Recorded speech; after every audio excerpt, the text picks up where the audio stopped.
"Sir, step away from the casket." The voice rang out, sharp, clipped, official, but it didn't command silence. It shattered it. The airport terminal, once loud and bustling, began to slow like a machine losing power. Conversations faltered.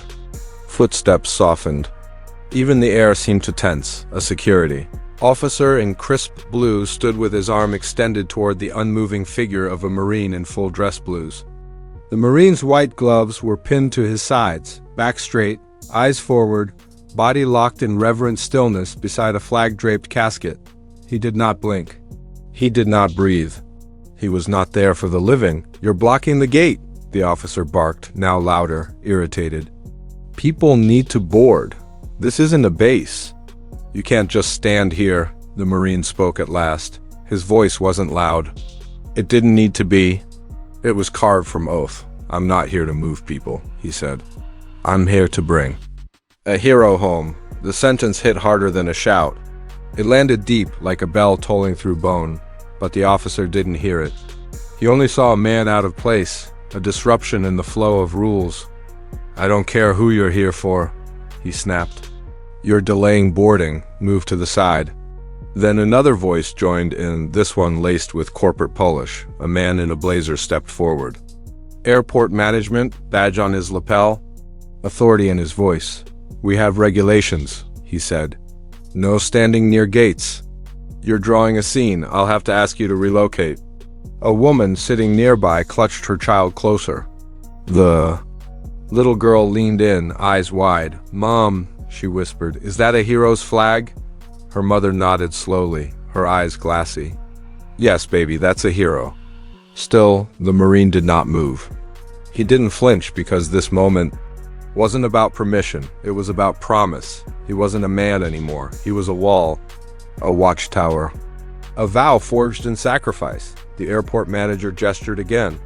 "If he won't move, escort him out. We can't make special exceptions." And that's when the Marine turned.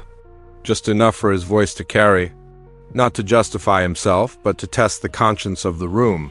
"Inside this casket," he said, "is Sergeant Lucas Mendes, 23 years old, Afghanistan. He pulled 2 wounded men to safety before a second blast took his life. I served with him. I trained beside him.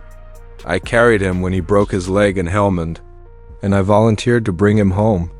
He told me if he didn't make it back, someone had to stand by him every mile." His eyes didn't waver. "I gave him my word." Now the terminal was silent. Not because they were told to be, but because they felt it. A weight had fallen, heavy and sacred. A reminder that freedom isn't just worn, it's buried. The airport manager took a step forward, jaw clenched. "This is an international terminal. You're not military police. You don't have jurisdiction here. You will stand down." And then, from the crowd, a soft voice rose like thunder in slow motion. "Then I suggest you let him do his duty." A woman in black stepped forward. Her hands trembled, her voice cracked. But her spine stood taller than every man in that room, because the man in that casket is my son. The crowd turned. The atmosphere shifted.